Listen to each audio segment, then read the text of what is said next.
I could.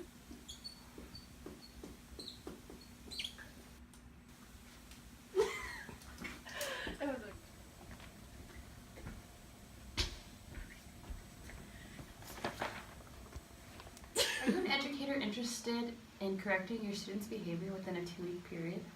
Are you struggling to find a fair policy to discipline your students? Are you looking to create positive behaviors, habits, and attitudes within your classroom? Well, if any of these questions pertain to you, then listen closely. By utilizing the proactive and refreshing honor level discipline model, you will establish an assertive tone within your classroom while also maintaining empathy and respect towards your students.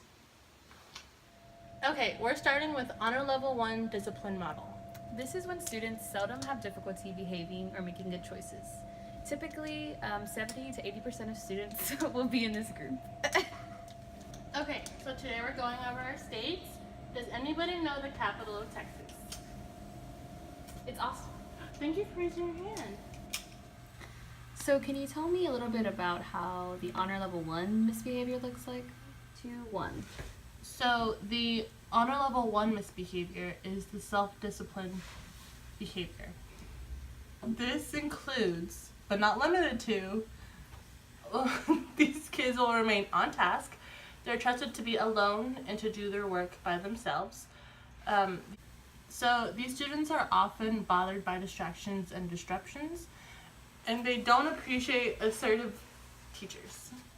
So a positive reinforcement for Honor Level 1 would be any type of rewards, coupons, certificates, any type of praise. So good job, Stacy. Thank you.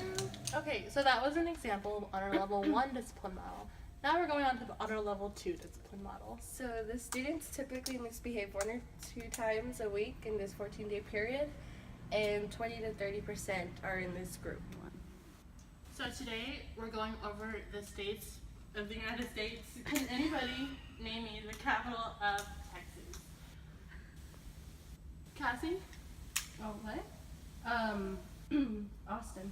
Oh, thank you. I need you to pay attention, please, okay? Okay. Thank you. So what does the honor level 2 misbehavior look like? So, Honor Level 2 misbehavior is the interpersonal misbehavior. These students typically are wanting to please others. They use gentle reminders, and they're learning self-discipline to build relationships with other students and teachers. 1. So for Honor Level 2, students occasionally get in trouble. As a result, they still get the same rewards, but not as much as Honor Level 1. Here's your pen, Casey. Thank you. So that was Honor Level 2. Now we're doing Honor Level 3. Students within this group typically have trouble making good behavior choices and often get into trouble 3 to 4 times within the 14-day period.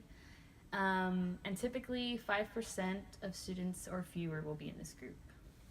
Okay, so today we're going over the states.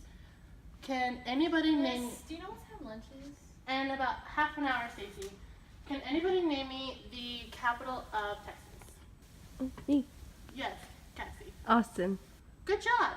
Okay, how about the capital So, of... Miss, how was your day? It was great, Stacy, but I need you to stay on Okay. task. Thank you, ma'am. Can anybody name me the capital of California? Oh, I can. Yes. I love your shoes. They're Thank you, Stacy. Sacramento. Good job, Cassie. Okay, last question. Can anybody name me the capital of Colorado? Is it Austin? Oh, No? I know it. I Raise know your hand, please. Turn. Yes, Casey?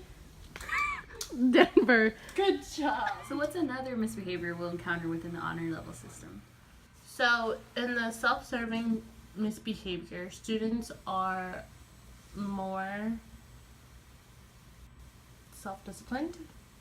They require constant supervision. They do not like negative consequences, and they expect rewards despite the negative behavior. So in Honor Level 3, students misbehave typically more than Honor Level 2 or Honor Level 1. As a result, these students occasionally get lunch detention or after-school detention. Okay, so Stacy, since you were interrupting while I was trying to ask a question, I'm going to have to give you lunch detention. Again? Yes, so here's your slip, please. Meet me at lunch. Okay. 3, 2. Okay, now on to our last honor level number 4. In this level, students make poor behavior choices and constantly get in trouble. Usually 5% are in this group. So today we are going over our states. Let's go over the capital of Texas. Anybody know the capital of Texas? I Yes, do. Stacey. It's Austin. Thank you. Cassie, please turn off the music. Cassie. Okay. Thank you, ma'am. Okay. Can anybody name me the capital of California? Over here. Yes, Stacy. It's Sacramento. Good job. Thank you. I really need you to pay attention and focus. Okay, clear it away. You can play with it later. Can anybody name me the capital of Colorado? Anybody? Casey? Cassie? As a first-year teacher, what kind of misbehaviors will I encounter in the classroom? Okay, so the first one is power behavior. So what are some characteristics of power behavior? So one characteristic is refusal to follow directions. Another characteristic would be that the child challenges authority a lot. And the third characteristic would be that the child requires a lot of attention from the teacher. So in honor level 4, students typically misbehave often and then are excluded from any special activities or rewards. So, Cassie, because you weren't following directions, I don't think you'll be able to go to Friday's dance. Oh my god. Really? Yes, ma'am. I need you to pack up your stuff and go ahead and exit my room.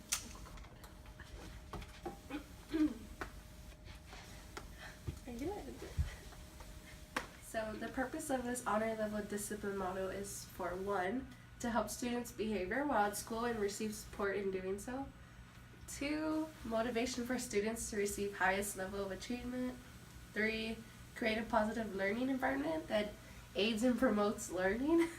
And 4, allow students to independently recognize targeted.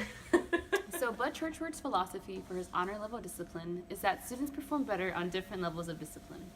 He also explains that schools should not discipline all students the same way. And lastly, he explains that schools should differentiate discipline like they differentiate lesson plans. So what are some positive consequences for this honor level system? So some positive consequences could be giving out certificates, maybe some free coupons, rewards. There's also extra free time, extracurriculars. Yeah, that's positive. Yes. What about the negative consequences? Okay, now for negative consequences, it's more along the lines of a verbal reminder, and then you fall into a written reminder, and then you fall into detention, maybe some lunch detention, or some Saturday detention, or after school detention, and then last but not least is suspension from school.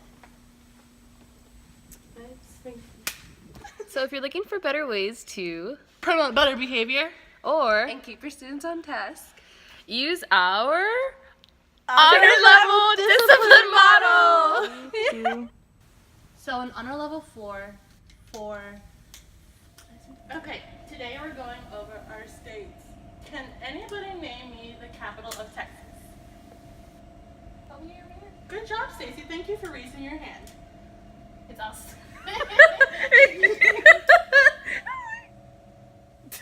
So honor level discipline 1. So for honor level 2, students occasionally get in trouble.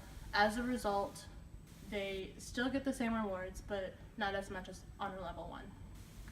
Here's your pen, Casey. Thank you. And go. So Bud Churchward's philosophy for the honor level discipline has to do with students performing better on different levels of discipline. He also explains that schools should not discipline all students. Looking at this one for the most part, but Were you really? I tried. I did like a Okay, ready? 5, 4, 3.